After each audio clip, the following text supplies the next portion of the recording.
Chamo Thaisa, eu tenho 26 anos, eu nasci na Igreja Católica e fiquei até os 7 anos. Meus pais mudaram para a Igreja Universal depois disso e eu fiquei até os 14 anos. E eu vi que aquilo não era verdadeiro. Eu falei, vou para uma outra igreja.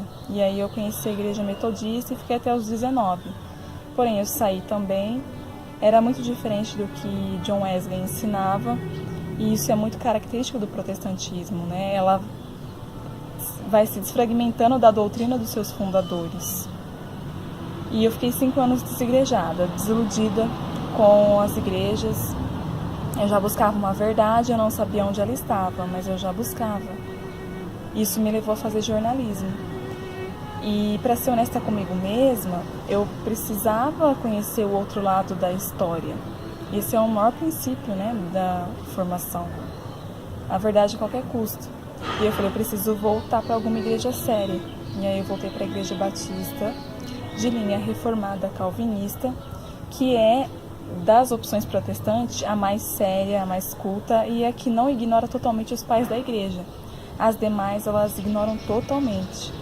E ali eu tive novamente contato com o catolicismo, estudando os pais da igreja. E os livros que eu lia reformado, eles sempre usavam como base, como fonte, os pais da igreja. Então eu falava, eu vou direto na fonte, né? E aí começou a minha investigação.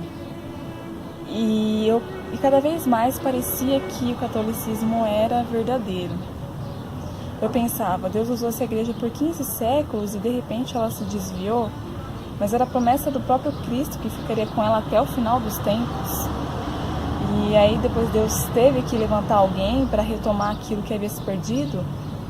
E na verdade eu fui descobrindo que não, ela sempre existiu.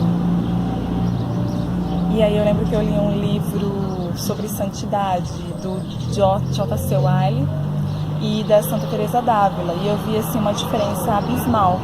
E lá na frente eu fui entender.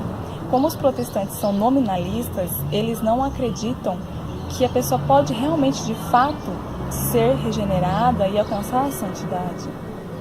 Então eles acreditam na imputação da justiça de Cristo. Então é a mesma coisa que a sujeira permanece ali e é apenas um tapete jogado em cima de você, mas você continua sujo. E na visão católica não, você realmente é regenerado e você pode alcançar a santidade.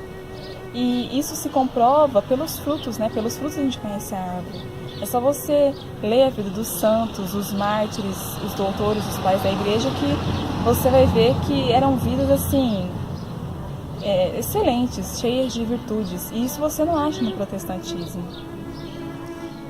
E outra coisa assim, que foi fundamental para mim foi a questão da autoridade. Eu pensava, se Deus não tivesse deixado uma única autoridade, a Bíblia vira mãe de todas as heresias, que é o que nós temos hoje. Cada um crê no que quer, da forma que quer, e para eles está tudo certo.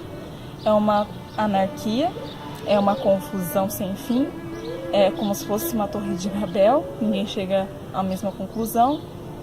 A verdade foi uma só, a revelação foi uma, a Bíblia é uma, Deus é um só. E como que ele revela coisas diferentes para cada pessoa, para cada um? Ele não nos deixaria a gente nessa confusão, nessa divisão que existe. E aí eu pensei, não, realmente Deus instituiu sim a sua autoridade, a sua igreja. E o outro fator também determinante foi a Eucaristia. Quando eu entendi a Eucaristia, eu chorava, assim, porque eu pensava, como que eu fiquei tanto tempo privada disso? Eu não me conformava. E eu lembro que no último culto que eu participei protestante, eu não conseguia nem participar da ceia, porque aquilo era uma mentira, tudo simbólico, né? Tudo ali é simbólico. A santidade é simbólica, não passa de ser um bom cristão. A ceia também. E aí eu já não conseguia mais ficar naquela mentira, naquela inverdade. E eu pensava, eu preciso abraçar a fé. E aí foi quando eu pensei, não, eu vou voltar para onde eu nunca deveria ter saído. Então a Eucaristia, a unidade e a autoridade foram assim determinantes para mim. Tem uma frase de Santo Ambrósio que diz: não é o homem que encontra a verdade, mas a verdade que encontra o homem.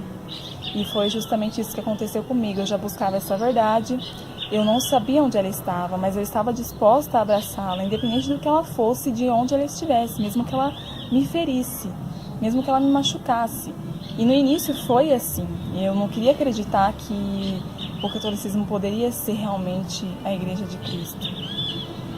E tem uma frase de Chesterton que ele diz que quando você deixa de atacar a igreja, você passa a ir em direção a ela. Quando você deixa de gritar, você passa a ouvi-la com prazer. E quando você deixa de atacá-la, você começa a admirá-la. É mais ou menos assim que ele fala. E foi exatamente isso que aconteceu. A admiração foi crescendo cada vez mais. E aí eu já não podia mais negar isso. Se eu negasse, eu já estaria sendo cúmplice do erro, eu já seria indesculpável perante Deus. Então eu falei, não, eu vou abraçar essa verdade que eu tanto busquei, que está e se encontra na Igreja única de Jesus Cristo.